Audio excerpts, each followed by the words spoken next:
Welcome, everyone. It's Cris Duncan with the Texas School of Professional Photography, and I'm joined by one of our fabulous instructors for 2026, Caylor from the frozen north of Michigan. And his class this year is Learn to See and Use Light. So, Carl, thanks for joining us today.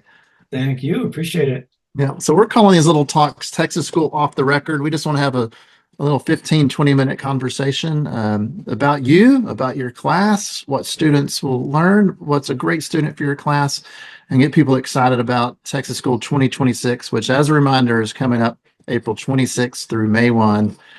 You can register at texasschool.org. So, Carl, I've known you for a long time. Some of our listeners may know you, but if they don't know you, give us your little 90-second bio on Carl Caylor. I'm just a normal person, I guess, low key, until you piss me off. Yeah, I should say that. No, I'm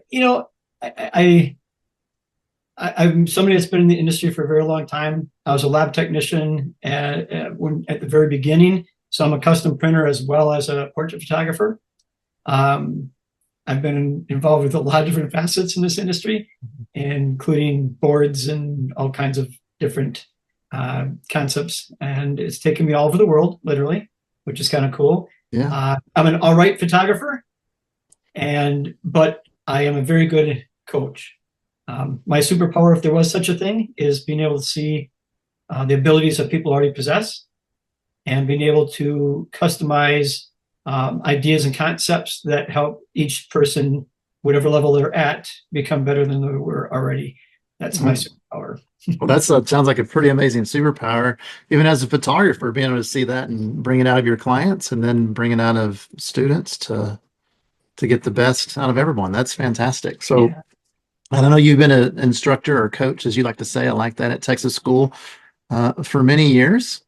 So what kind of makes your class unique? We have, lots of great instructors at Texas School, but if I'm a photographer looking, and why am I choosing Carl Caylor? I do things hands-on. Back when I was in school or high school or college, I did not learn from reading books. In fact, I barely opened books.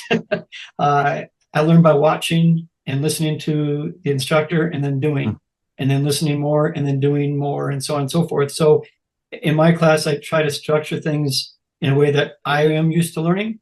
And so I do some demonstrations, I discuss, and then we go out and do. So as opposed to a lot of other maybe online events that we have or lectures that we listen to, where you go through it and you go, okay, yeah, that's cool. All right, yes. And then you get in front of your client, your guest, and all of a sudden all that went out the window. Yeah. So I do not count on people getting ideas and concepts and then going home and sometime along the way forgetting and or practicing. We practice in class every day, and we discuss and critique the images that you create every day. And then we do it again the next day, and so on, rinse and repeat, basically. Yeah. So I try to think about it just like coaching athletics, that it's muscle memory. And we want to make sure that before you leave, you are doing things that are going to fit your style, that's going to make you more powerful as an artist, photographic artist, and that's going to help your business succeed. And we don't wait till later. We do it now.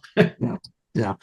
Well, that's what I love about hands-on education and a place like Texas School. It is that opportunity to fail. I mean, no one wants to really fail, but it's a safe place to fail, because you don't want to do that in front of a paying client. You don't want to do that, at a wedding or, something that might have more stake on it. So, but it's a safe place. Everyone there is encouraging, and having a coach like Carl to see the mistake and work your way through it and come out better on the other side. So that's fantastic. I love the hands-on aspect of your class. I know the times I've been at Texas School, everywhere I look, you can see Carl and his students going around everywhere, going around with gear and with we definitely put on miles. Yeah.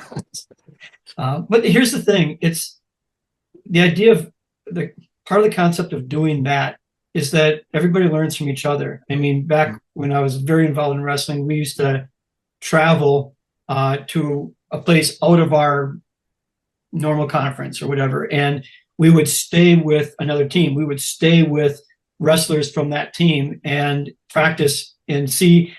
We would notice they did things a little bit different because of their location, or different styles based on geography. And so this is kind of the same thing. People will pick up, no matter what level you're at as a photographer, as an artist, you learn from other people in this class, whether they're beginners or absolute experts, because we get both.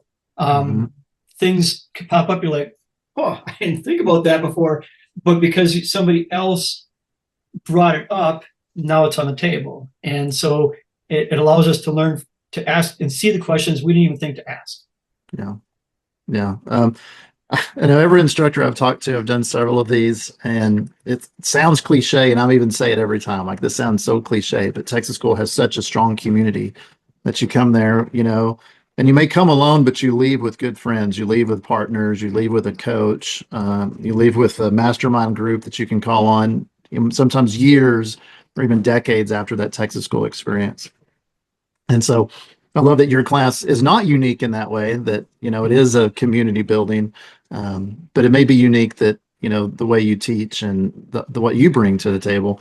So you've kind of hit on this already, but what is this day in the class? Are we photographing all day? Are we doing some computer work? Are we working on our business too? I mean, your class title is learn to see and use the light. So obviously I think there's a lot of, lighting type stuff, but what's the rest of the day look like?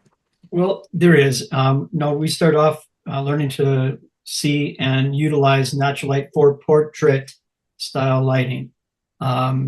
So, to see things in a three-dimensional kind of way, and the way we would have used strobes. And then we use strobes, and on location, depending on what we walk into, will help determine what tools we're going to use and how to achieve what we have in our mind. So when that's done, we're also going to be talking about composition and color harmony and posing, which is composition, by the way. And we kind of all facets, because it's art. And beyond that, workflow is part of art. So we're going to talk about workflow a little bit. We're going to talk about some Photoshop things and digital darkroom work. And you don't have to do it, but I'm going to show you, because I feel that printing is extremely important. I think we should be selling prints to our guests. And it's kind of becoming a lost art, which is unfortunate. But I'm going to get you through that as well. And then, of course, that brings you into sales. So we talk a little bit. And this is not a huge part about sales and business, but it's going to come up along the way, because that's what we're here for. We're here to, whether it's a hobby or not, you need to pay for your hobby. Pretty much, it's not a cheap hobby, and it's not a cheap profession. And so we want to pay bills and or make sure that our hobby can sustain itself. But we actually spend a couple hours photographing. So we bring in a lot of models. We break up into small groups, and each group has a model, and you go. And I run, that's why I put miles on, because I'll literally run from group to group, watching what you're doing, asking you questions. And then I do a demonstration there where you're at with that model on that location of what I would do in that circumstance. And then I move on to the next group and leave you on your own for a bit.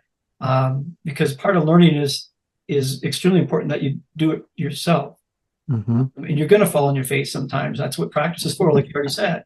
But this is the place to do it. You're not going to learn, you're not going to grow unless you mess up along the way. And so there's a lot of times, and I'm getting better at it, but there's a lot of times that I have to bite my tongue.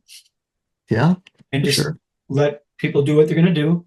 And a lot of times when I see it then in class, when we do our critiques, honestly, I'd be like, wow, that worked out better than I expected. But there's something to learn from that too, And so a lot of what I do isn't telling you, oh, you did this wrong, you did this wrong, you did this, you should do this, you should do this.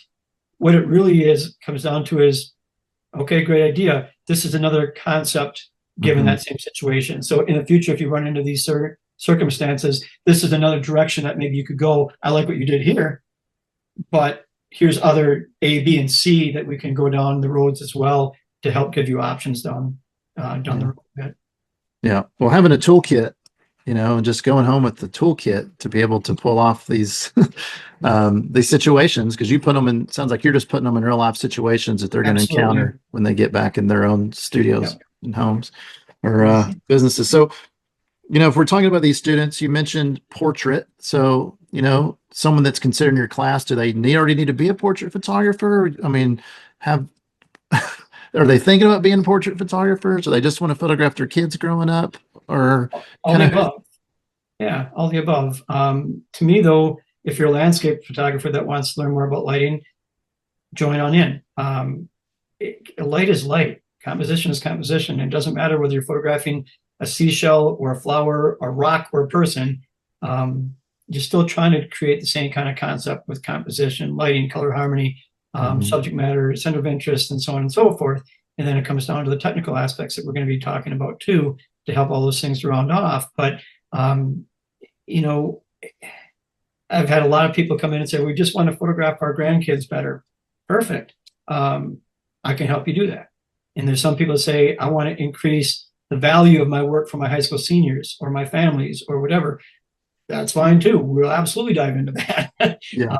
for certain. And it's funny because when people leave, and I'll tell them on day one that my goal is that when you leave here, when you're behind your rectangle you call a camera and you're creating images of somebody, before you press that button, you're going to hear to yourself, you're going to hear somebody say, or you're going to hear my voice saying, why are you doing this? Look for that hand, watch out for the appendages, you pose this better, look for the milk in this image, and so on and so forth. You're going to hear my voice. And it's funny because I hear that over and over again when I run into past students, years later, that, yep, I still have that voice in my head. And that's good. That's what we wanted. I want you to justify what you're doing.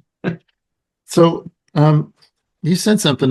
Maybe gives a little secret, but um, what is the milk in your image? Look for the milk in your image. What are, Absolutely. It's a creation of depth. Depth creates power.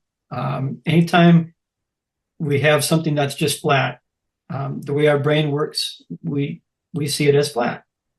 But if we can reach into it in our mind, we can actually reach into an image, even if it's a screen or a flat piece of paper. But because of composition or lighting or a combination of the two or repetition of color, it becomes more powerful because our brain says, hey, it's not just a flat piece of paper anymore. It's got dimension, it's got depth. And so we can fool the brain when looking at a flat piece of paper to give that three-dimensional kind of creation. And one of the ways of doing it is what I call the milk in the image, something that's in the back that's important that you go to, but not important enough that you stay there and you have to bounce back to the subject. So we can talk about that in class more, and we will a lot. But the concept, and a lot of things we do talk about in class are psychology. It's human cognition. I always tell people there's all these rules that we learn along the way, and I've stopped trying to teach rules. I'd rather teach you how to fish, and so you can feed yourself. And it doesn't happen with rules. What it happens with is common sense, or the idea of how our brains work, and utilizing that concept to create images that are going to have more power. And so even though we're messing with people's minds to make them like your images more, it's still a common sense type of situation that you're going to train yourself to do. We're all working photographers. yeah, The teaching thing, that's something we're doing to help the industry. yeah, that's right. We're all the same. There's so much more that brings us together than separates us and divides us. We have much more in common than we don't. Oh gosh, yes. Yes, for sure. So, well, now that we're back, and thank you for the milk. I hope there's some cookies with that in your class too. You get them to see the milk and the cookies. Yeah. You'll figure that out when you take Carl's class. Absolutely. But one final thing before we wrap up, we're running out of time, is so you mentioned that when they go home, you want them to have your voice in their head to remind them of these things to look for, to create, just to level up their images and create better images as they grow in their craft. But what is something else that 1 week after Texas school, the parties have faded, they've gotten their naps in, they're well rested, and real life sets in, and like, okay, we got to make this go. What's one thing that your students can do now that you don't think they could do before Texas school? How's their life different? They do things with a purpose, more of a purpose than they did before. And what I mean by that, big analogy, any given Saturday afternoon, I can go to the park down here and there'll be 20 or 30 photographers chasing kids around with a camera, with no concept of lighting, no concept of posing, not in blown out skies, and all kinds of things that are not professional. Creating an exposure is not lighting. All right. Creating a correct exposure is just a technical aspect of a part of what we do. And, you know, how we light something, how we pose something, how we pose for the light, or how we light for the pose will make a difference. So when they go home, all of a sudden they're going to be thinking that they're going to be creating with more of a purpose than they did before. And when you start justifying things in your mind before you press that button, a couple of things happen. One, you elevate your quality level. And two, you spend less time in front of the stupid computer. Fix crap. Yeah. Because we don't want to do that either. We want to give you your life back and elevate your quality at the same time. Well, I know if a student can go home and they have intentionality and they have confidence that what they're going to create is what they see in their head before they do it, it's transformational.